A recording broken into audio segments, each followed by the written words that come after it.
Richard Skipper celebrates. Every show is a celebration. Each show, Richard delivers the artists you love, showcasing what makes them unique. Never gossipy. The antidote to a sometimes hectic world. Now, here's your host, Richard Skipper.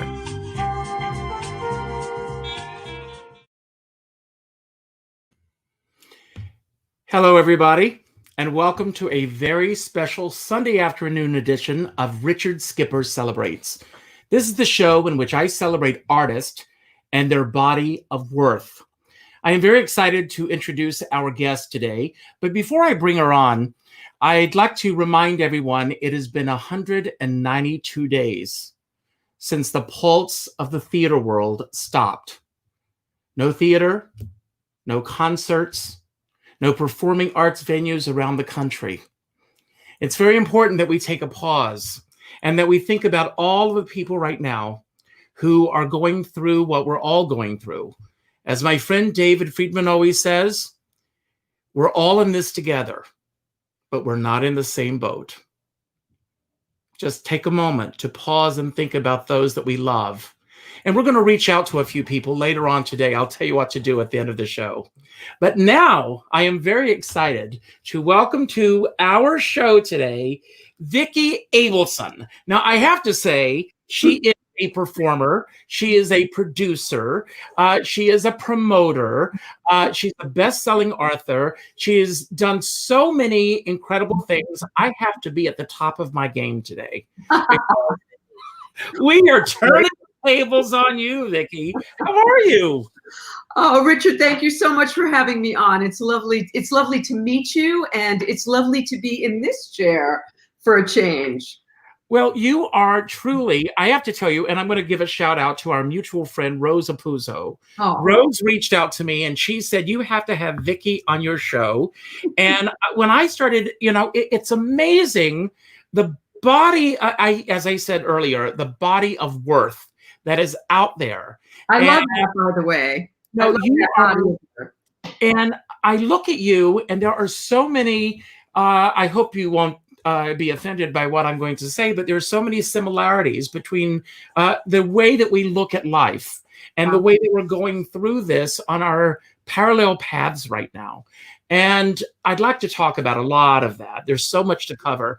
But before we begin, I want to ask you, and of course, we see so much of what you're doing through your virtual podcast and everything, but how are you doing really in the midst of all this? Well, thank you for asking, Richard. I'm the leader of the COVID crazies. So I started when all of this started. I'm trying to get my head the same size as yours. I have a big head, so that's gonna. No, I'm too high. I have to fix something so we're not. I hate when I'm the wrong size. Well, you can always cut me down to size. When this all started, I didn't know how I was going to get through it. I live alone. My son moved out in October, and my daughter lives in New York. I don't live with my boyfriend. I have been alone, and I am a high risk. I'm old, and I also have this thing older. And not older than me, though. I know that. I don't know.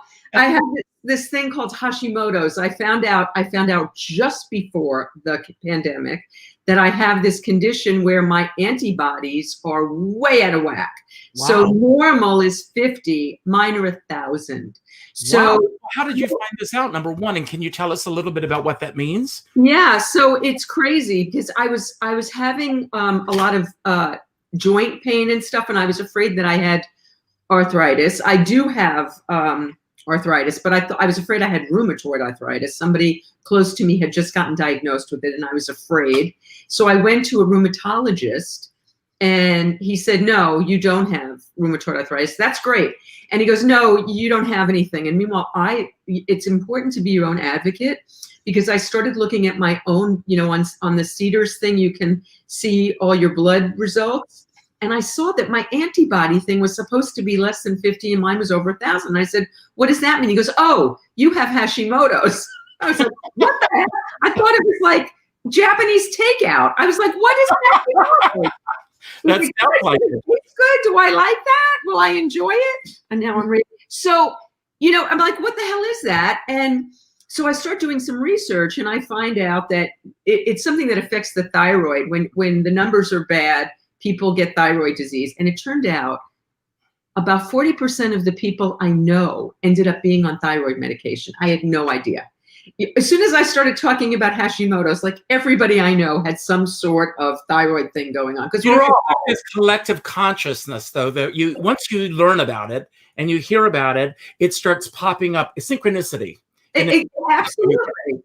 And something that would have never come up before, but all of a sudden everybody I knew was on thyroid medication. Now I'm not on medication, but it turns out what COVID does, if you get COVID, the thing that has killed people is that it affects your antibodies start to fight the virus, and they get really vigilant, and they end up destroying your organs. Wow. So for someone like me who already has overactive antibodies, it would be very dangerous. Now, are you currently in Los Angeles or in the Los Angeles area? Yes. So what is the real, I'm on the East Coast, as you know, in your home state, originally, New York. So what is the feel like in Los Angeles with everything that's going on right now, health-wise? It would be hard to judge by me, Richard, because I have been sequestered, isolated in my home for almost 7 months. You too? Since March. Yeah, okay, so, right. And so I have had all my groceries delivered. I have not been in a grocery. For me to not go to Target and Costco and Ralph and Whole Foods, no, everything's delivered. The only thing I've done outside is I've had socially distanced outside with masks visits with my son, who I won't even let him in the house, and my boyfriend. And no one comes in my house, and I don't go in. I had to go get some medical tests done recently, and I get first appointment in the morning. I wear this mask like you can't believe. I sweat. I do all the paperwork before. I'm COVID crazy. So what happened was, as soon as this all started and I realized that I was going to be alone in my house, I thought it was going to be for 3 weeks, right? Who knew? Who knew? So I started going live every day thinking, this is a way that I'll get through it. I'll have people that I'll communicate with. It'll help me. It'll be of service to others. Who knew that so at the beginning, I was doing it 7 days a week. And after 3 weeks, I was like, wow, I think I better take the weekends off. This is a lot. Mm-hmm. It is a lot. So there's a lot of preparation that goes into these, folks. So just know that. There are. Well, the thing is that my 4 days a week, I do Shooting the Shit with Vicki, and then it's just me and the pressure. Love. Just, and I will tell you something, and tell me if this is true with you. I'm into numerology, and so on the first day of every cycle, and yesterday was that, I call it Richard Skipper's Coffee Clutch. Mm-hmm. And it's just me extemporaneously talking about whatever pops into my mind for an hour. And my numbers, when I do just the solo stuff, go through the roof, even more so than when we have guests. Not that that's not going to happen tonight. No, I'll tell you, Richard, it's really interesting because I have all this crazy ambient light coming in. I'm not used to doing it this early in the day. But I have this group of COVID crazies that are the most loyal, fabulous, wonderful people that show up every single day. Mm-hmm. And I don't know, there's about 300 of us, and every day we commiserate. It's a totally, it's a conversation. I read their comments out loud and we just go. I usually will have a theme. I have this fabulous Tony Vincent who makes my weekday dailies. And so I have these banners every day, and she is so creative and artistic. And usually that'll inspire me what I'm going to talk about that day as my main heading. But we talk about politics, we talk about health, we talk about COVID, we talk about whatever. And it's saved my life. Me too. Absolutely. Now, you were doing live streams prior to COVID, but you just amped it up a little bit after this all happened. I was once a week, Game Changers, and that's that was an interview. That's an interview show, which I still do on Wednesdays. And there it is. I'm advertising for you. Thank you. Thank you so much. I see it. Thank you. And that's Wednesdays at 5 p.m. Pacific time. And then I've done this live literary salon in my living room for the last 12 and a half years, Women Who Write, and I've had Earth, Wind, and Fire, and the Monkees, and the Turtles, Norman Lear, and Carl Reiner, and all these crazy people in my living room. And that's been, and I have 50 to 60 women and a few men every month. Mm-hmm. When is going to be the next time I'm going to be able to do one of those? I know. Right? Vicki, what do you find that you've learned most about yourself during the last 7 months of your life?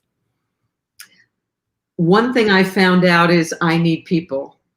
And if I didn't know that before, I sure know it now. I've also found out that I'm resilient. Mm-hmm. So if somebody would have told me in March that I was going to live 7 months without other human beings, I don't think I would have gotten out of bed. I can't even imagine what my reaction to that would have. Thank God I didn't know what was coming. Well, none of us did. And we still don't.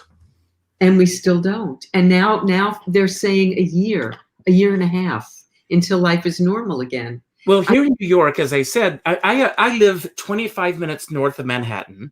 I know that if I'm not mistaken, you grew up in the Bronx. Am I correct? Much of my upbringing, yes. Yes. When I first moved to New York, I lived in the Bronx for the first 5 years that I live here.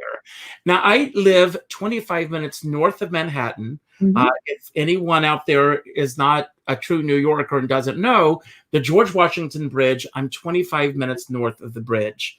And I have not been in Manhattan since March 10th. Wow. It's crazy. I just got off a family Zoom. My daughter lives in Williamsburg. My mother lives in Manhattan. And they got together yesterday for one of the first times and had a socially distanced dinner. Restaurants in New York, or my daughter is a server, that they're serving outside, but about to move inside with 25%. You're way ahead in New York than where we are.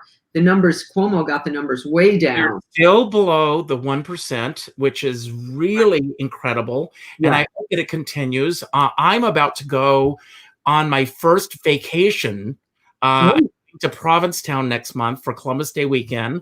And it's the first time I have been anywhere since any of this happened. And are you nervous about it? I am nervous about it. I checked out the hotel. I interviewed Mary Callanan, an incredible singer, a few days ago. And when she mentioned that she was performing there, I said, I'm going to go. And an outdoor concert. They will only allow 50 people there. My husband and I are taking our dog with us. We found a hotel that is on the outskirts of Provincetown. So I am nervous, but I'm going to move through it, hopefully successfully. I'm following all the precautions and everything. Now, I want to ask you, when I know that you grew up in New York, when did you make the move to California? It was in 2005, exactly 15 years ago. My husband, who was my husband at the time, was writing for Jay Leno. And he had been out here writing for a few years, and he was coming back and forth. And I have kids; they were young at that time. And he said, "I don't want you guys moving out here until I know I'm in a stable job." So he had been with Leno. He had been with Letterman before, but he had been with Leno for a year. And when he hit his year mark, I said, "All right, we're coming." And we load up the truck and moved to Beverly, and we were out here for 2 months, and he got laid off. And we had 2 homes, 2 cars, 2 kids, and wow. But that's show business, folks. Right? It is. But I love LA. I love LA. It was a lifetime dream come true. So was it an easy adjustment for you to go from New York to LA? Well, we had been sort of bi-coastal for about 4 years, coming and visiting him, and him coming visiting us, and going back and forth. And my mother had a home in Palm Springs for 20 years, so I spent a lot of time in California, and it was always my dream. And the transition for my kids was rougher, than leaving their friends and all of that. I was ready for the change, but then when I got here, it was But I started Women Who Write pretty quickly. I actually optioned a music reality show like a few months after I got here. And it was like, oh, wow, the streets are paved with gold. It's all up, and you know what happens to options. Mm-hmm. Yeah. Mm-hmm. So, but anyway, I love LA, and I had a choice. We kept our apartment in New York, and I could have gone back to New York, but I chose to stay here. Now, I want to celebrate your life and career, but before we get to that point, a few weeks ago, you had an issue happen with your videos and everything. Is that still happening, or was it resolved? What happened with that? Well, thank you for bringing that up. It's very interesting because I knew nothing until yesterday. So what happened was I woke up one morning after I had done an interview show, my Game Changers, and I had interviewed Lee Sklar, who is one of the premier bass players on the planet. He's been on about 25,000 albums. Now, before you go any further with that, I wanted to let everyone know how long you've been doing this show so that people have an idea of the body of work that you had behind you when this all happened. So I've been doing Women Who Write for 12 years, and I've been streaming those. Those are monthly, and I've been streaming those ever since they started Facebook streaming. I'm thinking it's been 4 or 5 years. At least. And then Game Changers, I was originally the road take, and I started that on the radio. And then I started streaming that 4 years ago. And so a weekly show. So over 200 shows, there were over 200 shows, and that I'm about to speak on. So I had interviewed Lee Sklar, and I got up in the morning and did what I want. First of all, they took away my watch parties first, about 7, 8, 9 months ago. And what I used to do is I would do my live show on Wednesday night, and then on Thursday morning, I would do a watch party and watch it again with the people who can't watch at night. And comment in real time. Comment, and it was like I was really there, and it would boost the numbers for whoever my celebrity guest was. They'd get, and I would do at least 2 or 3 watch parties a week after the live show, because I was doing 1 show a week then. And Facebook took them away from me. I was the only person that I know of that lost their watch parties.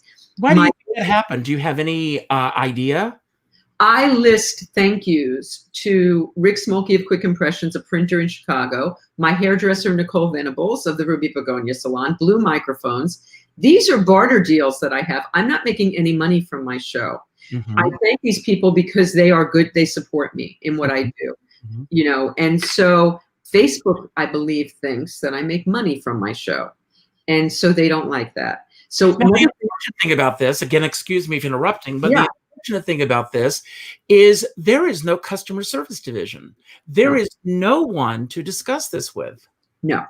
And in fact, it used to be that you could hit support mm-hmm. and send something and you'd get an answer. That went away years ago. Mm-hmm. Now it says, thank you for helping us make service better for everybody.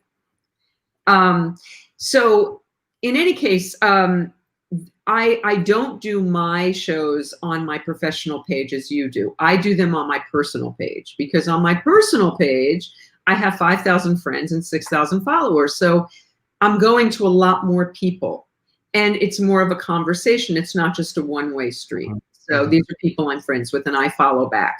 So that's the decision that I made. So because of that, I can't take out ads. And because I'm not taking out ads, I do have a professional page, but I just kind of copy things over there. So because I'm not paying Facebook, this is another thing I noticed, Richard. I mean, we're probably going to get booted off the air for this, but on my StreamYard, while I'm live with a guest, I'll look at the numbers of people that are watching, and it's twice as many as Facebook is crediting me for at any given moment.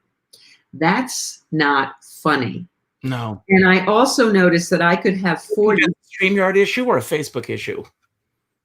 It's Facebook. Facebook is not happy with me because I'm not buying ads and they think I'm making money. I think that's what it is. I think it could be a glitch. Mm-hmm. So anyway, I also had as a guest on that show, Lee Sklar, who is he goes to Facebook jail on a regular basis. That he had just gotten out of Facebook jail for being politically extreme. He is very vocal. and he had just gotten out of jail when I had Facebook jail when I had him on. And I thought, well, so what happened was I woke up and I went to repost the show. I couldn't watch party it. I reposted it, and it said, we cannot put this post. There's a link that's not okay. And it was a link to SoundCloud. And in every one of my posts, I link to iTunes, SoundCloud, Stitcher, and TuneIn, because it's a podcast. I make it a podcast. I do the same thing. Yes. Okay. So I put all those links in all of my banners and in all of my shows. So I took out that link. It let me post it. I said, ooh, I better take it out of last night's show or they're going to take it down. I went to take it out and I get this notification. This show has been marked as spam. You're buying likes or comments or something. I'm like, what? I took out the SoundCloud link. It left it there. I look up and my banner is gone. And I click in my banner and all my banners for 4 years are gone because they all had a SoundCloud link. I thought all of my shows for 4 years. My Shooting the Shits are up there because there's no link to a podcast. Anyway, that's a very long-winded way of saying that somebody reached out to me and said, I might be able to help you. I sent her an email documenting everything. She sent it to a friend of a friend of a friend who works at Facebook. He got in contact with me. For a week, nothing happened. I reached out again, and he said he had a few more questions. And then another week went by, and last night he asked me a couple of more questions. He said someone's trying to triage. They think it was a glitch. Okay. So I remain hopeful I will get my shows back. Well, I'm hopeful too. I'll share with you very quickly. I have a friend who is a very successful composer in New York and musical arranger. And this is going back about 7 years ago, I think it was. He came home one night. He had become addicted to Facebook, as we all do. Yeah. And he came back, sat down to go on Facebook. And it had no record that he ever existed on Facebook.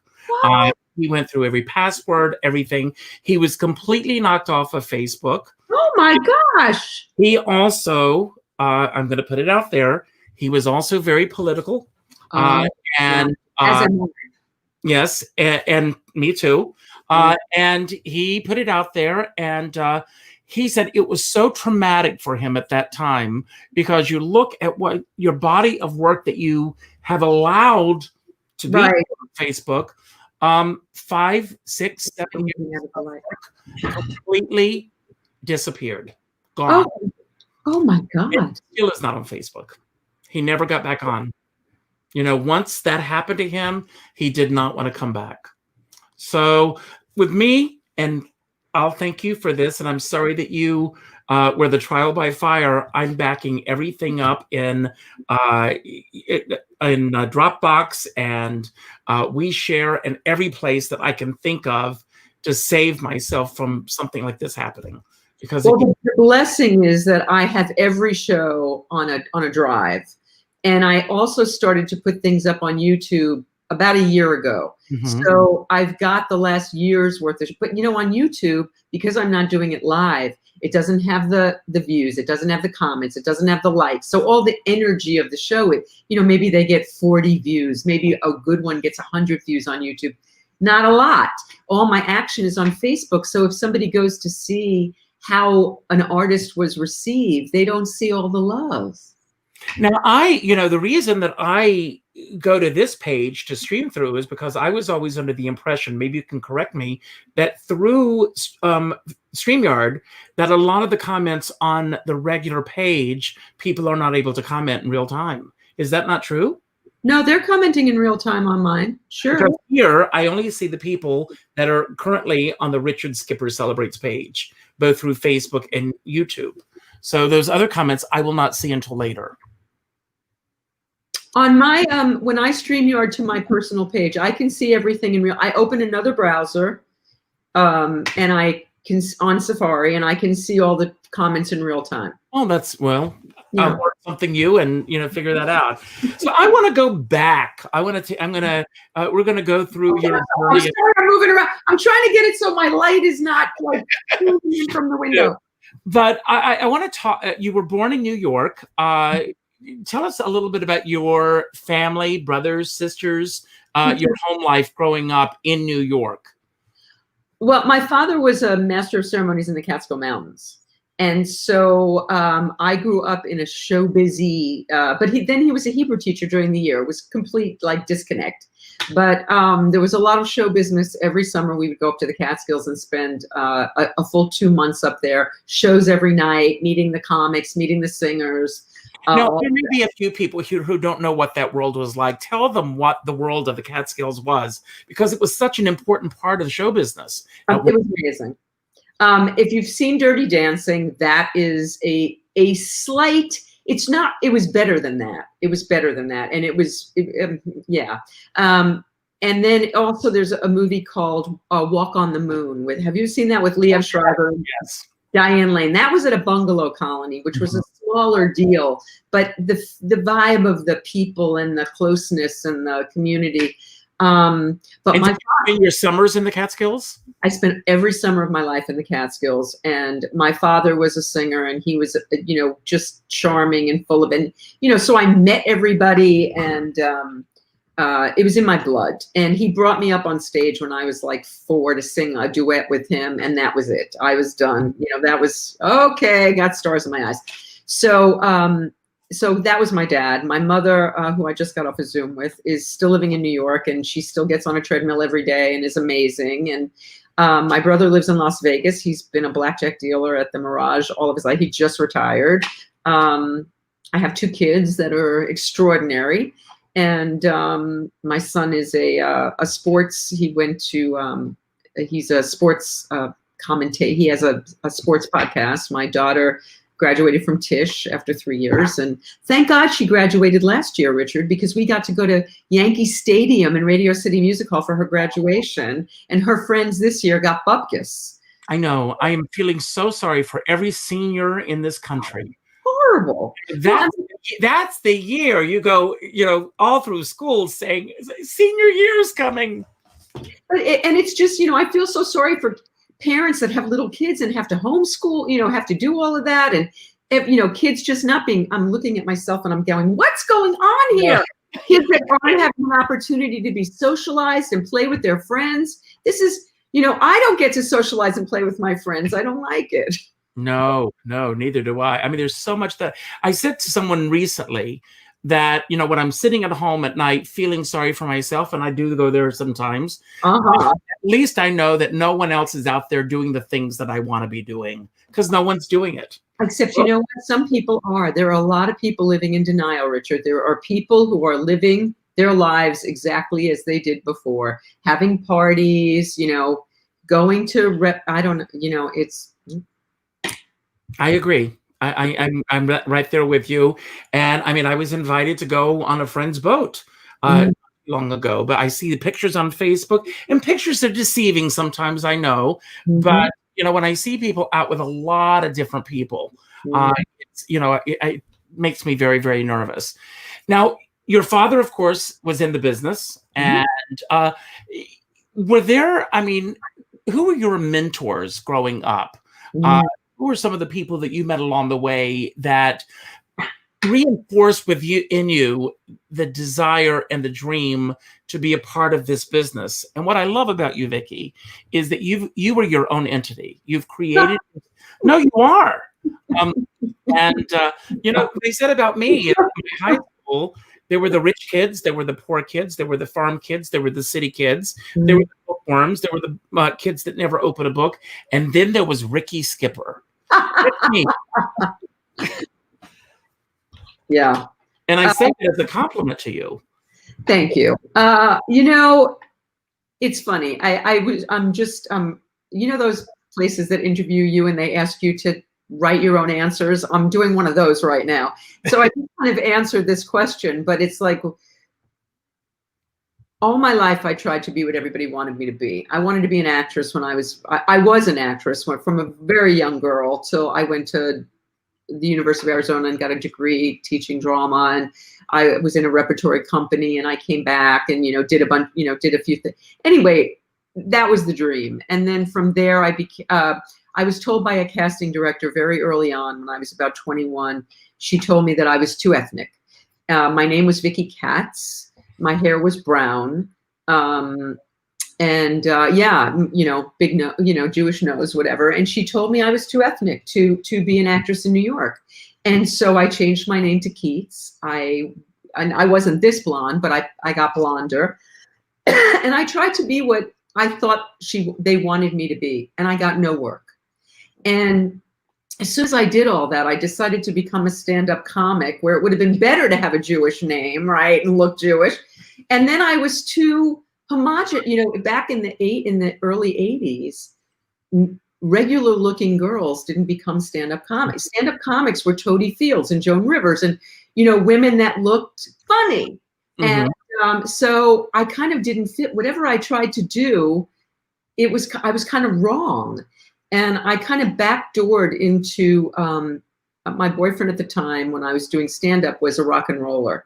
And I did stand-up in this club once, and it was dead. And I said, well, you should book my boyfriend's band, and I'll pack the place. And long story short, I ended up booking that club for years and becoming a rock and roll promoter. And that became my career through the 80s and early 90s. And I reinvented myself in something that I had absolutely no qualifications for. How I did that, I don't know how I did. I just did it. And it was the most successful thing I've ever done, because I finally stopped being what I thought everybody wanted me to be. And I was just myself. And I had a moniker, Rock Girl was my thing in New York, and it was great. And I did that until I became a mom. And this whole thing that I do now, I have absolutely no qualifications. To lead a literary salon, I'm Vicki Katz from the Bronx. Who am I to have a literary salon? And I'll tell you who you are. You're Vicki Katz from the Vicki Katz from the Bronx. You have all the qualifications. It should, I don't have the kind of degree that would warrant me to lead. I have writers' workshops. I coach writers. I do these things. I don't know. I wrote a book. I mean, I don't know how any of this happened, but it's what I love. Mm-hmm. And I just follow my feet. Well, I think that's the key right there. It's what you love.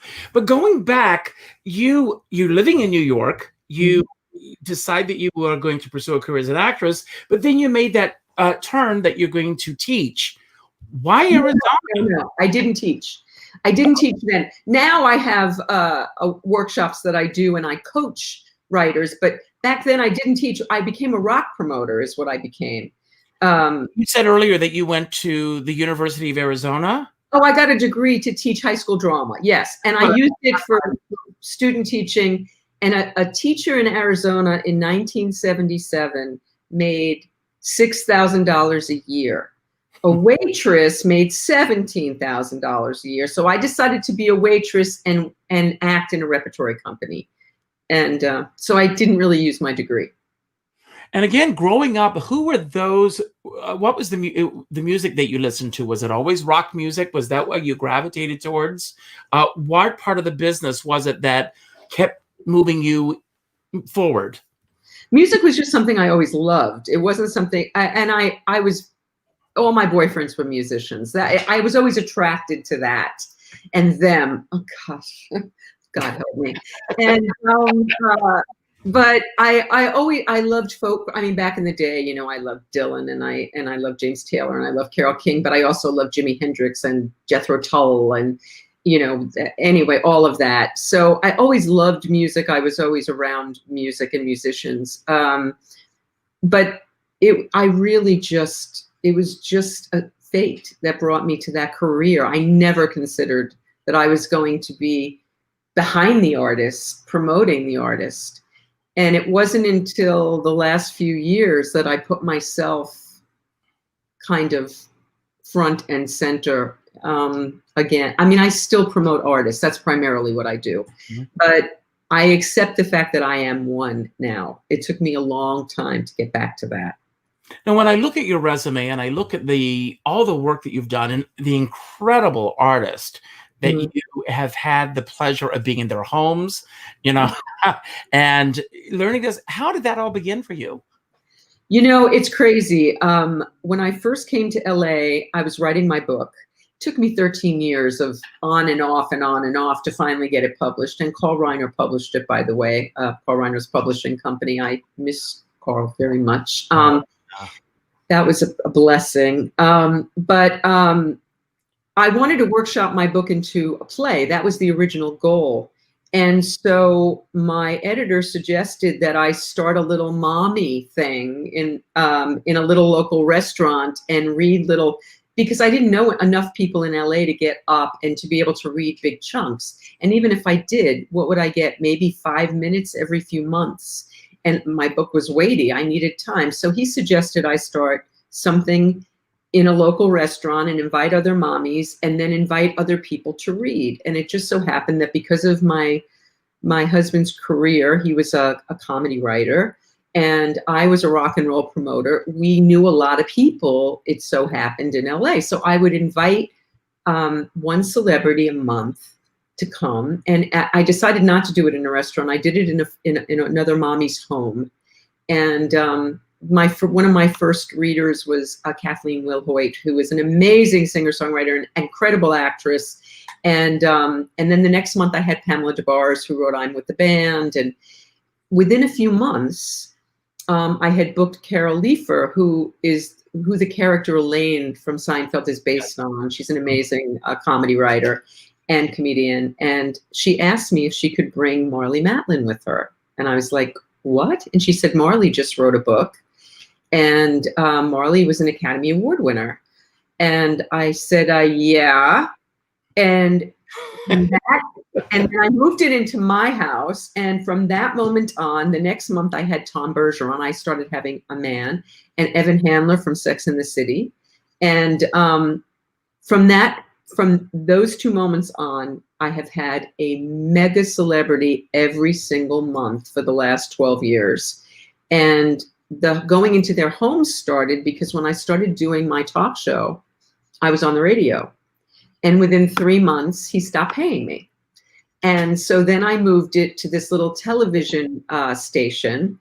And it was like an 8-camera shoot, but it was like all these commercials, and it was like commercials with girls showing their boobs and for pot, and I'm a marijuana addict in recovery. And it was like, but and it didn't feel right, but it was very classy. And I would also run them live on Facebook. And then he decided to close up and go into the pot business. And all of a sudden I had nowhere to do my show. And I thought, I'm not stopping. I didn't miss 1 week. I moved it into my house.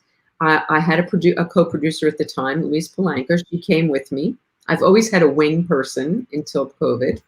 And so some celebrities couldn't get to my house. And I can't remember who the first one was, but I've been to Eric Roberts' home with he and Eliza and sat in their kitchen. I went to Connie Stevens' home to interview Lainey Kazan. I've been at Ed Asner's home and sat on his lap while he was wearing his little boxer shorts and furry slippers. I've seen the pictures.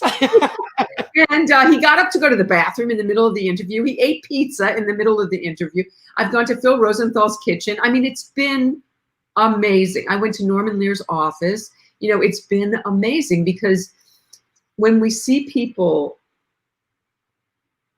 when it's not a set, there's a side to them that we get to see. They release in a way that doesn't happen on television.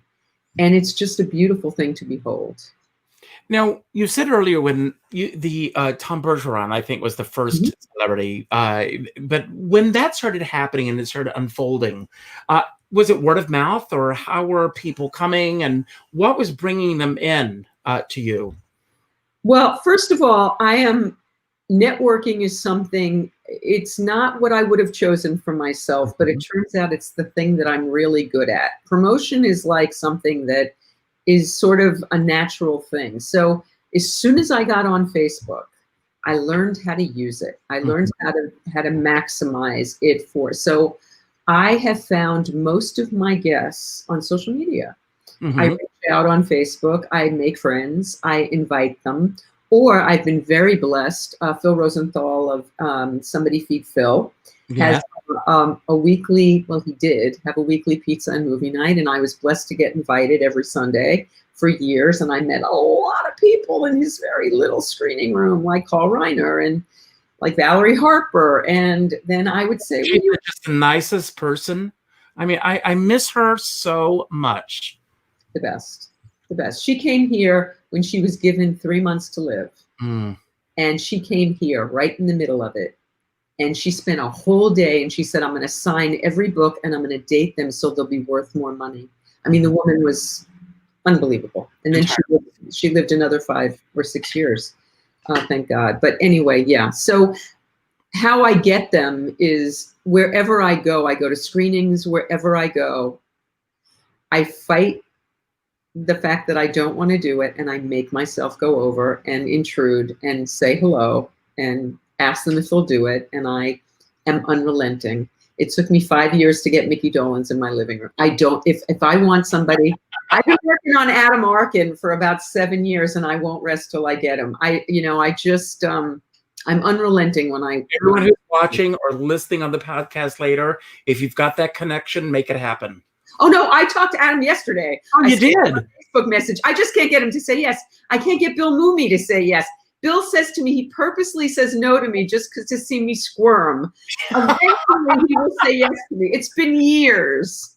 Well, it's funny that you mentioned him because I'm putting together a Halloween show, and I was just thinking that I want to get him on the show because Lost in Space and Bewitched, and and all the things that he did as a kid. But I mean, I am just, when I get my heart set on somebody, I will not stop. I'm working on Donna Pescow now. I mean, there are certain people that don't. Some people you just reach out and they go, sure. And then other people, oh my God, how I chase and I chase and I chase. No. So since you've been in LA, what is the biggest change that you've seen in this business that you absolutely are crazy about in a positive way? And what drives you up the wall about the business that we now have? Do you mean since COVID, or do you mean in general? I mean, since you first got out to LA in general. Take COVID completely out of the equation. For me, I always feel like an imposter. It's like, what am I doing here? What is my contribution? I'm not like one of them. Where do I fit in this? And I always wanted to be Johnny Carson. That was always my dream. And this is sort of living my dream. So I guess I'm a part of only because I spotlight those who are. But I'm a writer, and I'm a journalist, and I've written a book. And so I have a few credits to my name. But for the most part, what I do is I shine a light on celebrity. And so what's changed for me is my opportunities through going to screenings, going to concerts, going to clubs, having friends who have friends, is that, the line from My Favorite Year, I'm not an actor, I'm a movie star. It's like, I didn't care about the craft when I was a little girl. I just wanted to be amongst it. I just love I love people who are good at it, who are wonderful actors, incredible musicians. I love people that are creative and great at it. And I always wanted to be amongst them. So I'm living that dream. And so what's been beautiful over the years is that I call a lot of them friends. And so that's a lot of my social circle and the people that I spend time with. And so it's just a blessing. The business itself, how it's changed, I don't know. I got to be in a couple movies. Henry Jaglom was very wonderful and put me in a couple of his films, and that was great fun. And I just started dipping my toes into maybe acting again, but I don't know. I don't know how much the business has changed. I know for me, I feel less of an outsider than I used to. I guess that's what the change is for me. Well, I was going to ask you if you feel that as time has gone on, that everything seems to be a little bit more accessible to you than it was when you first arrived. Yes. Now, you wear as I said at the top of the show, you wear so many hats, and successfully in all of them, I might add, producer and promoter and performer. How do you juggle it all? I work a lot, Richard, and I'm sure you do as well. I'm still on my computer at 1 or 2 in the morning. I get up. I never get off this damn thing. I'm constantly answering emails, doing reach out, promoting, posting, getting guests, planning. It's a lot. And what's happened is that I've spent It's a full-time job. It's a full-time job, and there's no money coming in for what we're doing. No. I can speak for both of us. I think we do this because of the love that we have for the people. I mean, sitting here and talking to you and spending an hour with you fills my soul. It truly does. Thank you. Likewise. Thank you. I do make money when I have my live salon. I didn't for 5 years. It cost me money. And then I started to charge for people to come. That is exhaustive because I not only have to do the whole show, they're in my home. So I have to like clean before, and thank you, Penny, who cleans it with me after. But anyway, this was never about the money for me. That's why you say I'm successful, but it's how you measure success. If you measure success by dollars, no, I'm not. But I love what I do and I'm so grateful for it. But I would like there to be a payoff that is commensurate with the effort. I would like to be on a platform that appreciates me and that takes away some of the burden. I am, as you are, I do the lighting, I do the filming, I do the promoting, I do the booking. I would like to not have to wear all of those hats. And I've had brief periods where I've been in a studio with a crew and it's lovely. But I still did, I'll still be the one to get on the phone and call the guest. I'll never stop doing that. I'll never stop putting it up on my Facebook and doing all of that. So, but I think we deserve to make a living doing what we do. Absolutely. And I want to talk about another aspect of your life because for me, as I said at the top of the show, my shows are all about celebrating artists and their bodies of worth. And one of the things that I also love about everything that I see in not only your interviews, but in your solo shows as well, is your spirituality. And where and how did that come to be in your life? And I'm sure it's helped you tremendously over the past 7 months. I could not survive. I'm sober. I'm in a program of recovery. I've been in that program. I've been in those programs for many years. And through that, I always believed in a higher power, which I call God. And I always believed in God. I was brought up Jewish. My father was a Hebrew teacher, but I was not. It's like the shoemaker's son has no shoes. I did not go to temple. I did not go to Hebrew school. I didn't do any of that stuff. I celebrated the holidays, basically. So my spirituality does not come from my Judaism. And when I was, I'm a marijuana addict, and when I was stoned all day, I would not call me a very spiritual person, although I believed in spiritual things even then. I was a liar, cheater, stealer, and not my favorite. I pretended to be a wonderful person. I thought I was a wonderful person, but there was a lot of darkness there. And so when I started to clean all that up and do the work on myself and on cleaning up my side of the street, everything started to shift in my life. And it started to be infused in everything that I do. Thank God I did it when my children were very young. They don't know me as anything other than a sober woman who, has this path. And I'm so grateful for that. And so I really got my spiritual schooling in those programs. And it's a huge part of my life. And it has saved me in this. Without that, I really don't think I'd get out of bed. I really don't. Now I'm going to put you on the spot for a moment. And this is your chance to clear the air. What do you feel is the biggest misconception that people have about you? Wow. That's a really interesting question. I have to think if I feel I'm such an open book and that I'm so myself on camera that I feel like people really know me and the real me. I don't think I hold a lot back, but let me think about that.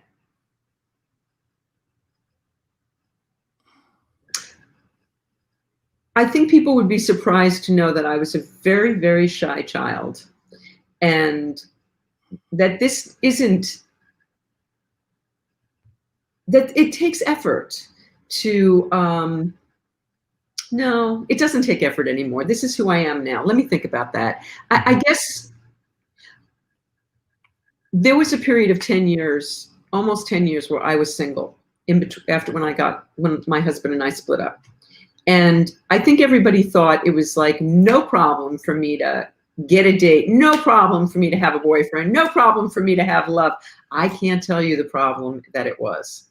And it took me 8 years to find a partner. And even that now is on the DL, because what would happen is that I'd start to date somebody from one of the apps, and I'd write a Huffington Post piece about it, or I would talk about it on one of my shows, and they'd be gone before the ink was dry.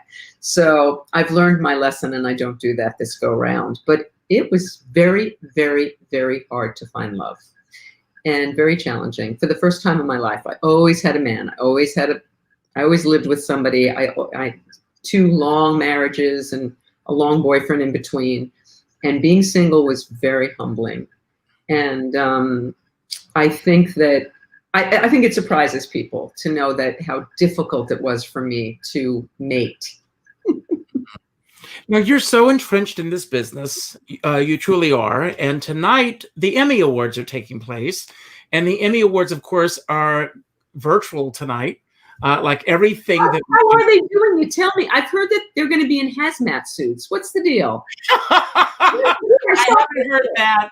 I heard that they were going to be in people's homes. That I think I don't know how it's going to happen. We can all tune in tonight and see how that unfolds.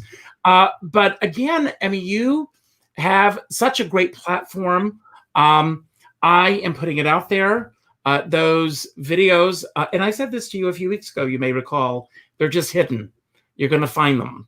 Well, they're there, Richard, because when I go into my phone, if you go into your storage, it says my Facebook storage is 143 gigs. So all of those shows are still on Facebook.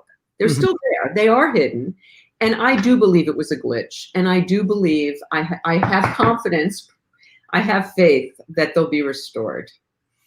I do too, but but what I was going to ask you is, in this virtual new world that we have, was it easy for you to embrace all of this? I mean, I know that you've had the training and everything to get you to this point, but this is, let's face it, your main method of communicating with everybody right now. Absolutely. Has it been difficult for you, or has it been an easy transition based on your history?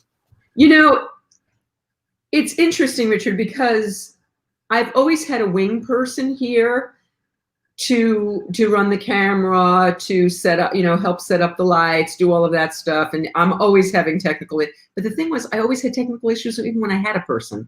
And I used to think back in the day when I was doing my show, if my wing person said they couldn't make it, I had Pete George for a while, and he would get a stand-up gig and he'd be gone, and I'd like panic. How am I going to do it without him? And what this has taught me? I can do this all by myself. I don't want to. I don't love it, but now I've come to love it, because now I don't have to lean on anybody. I don't have to sweat if somebody backs out, if somebody can't make it. I found out that all people care about is this. They don't care about how I'm sitting here futzing with the lights and moving all. They don't care.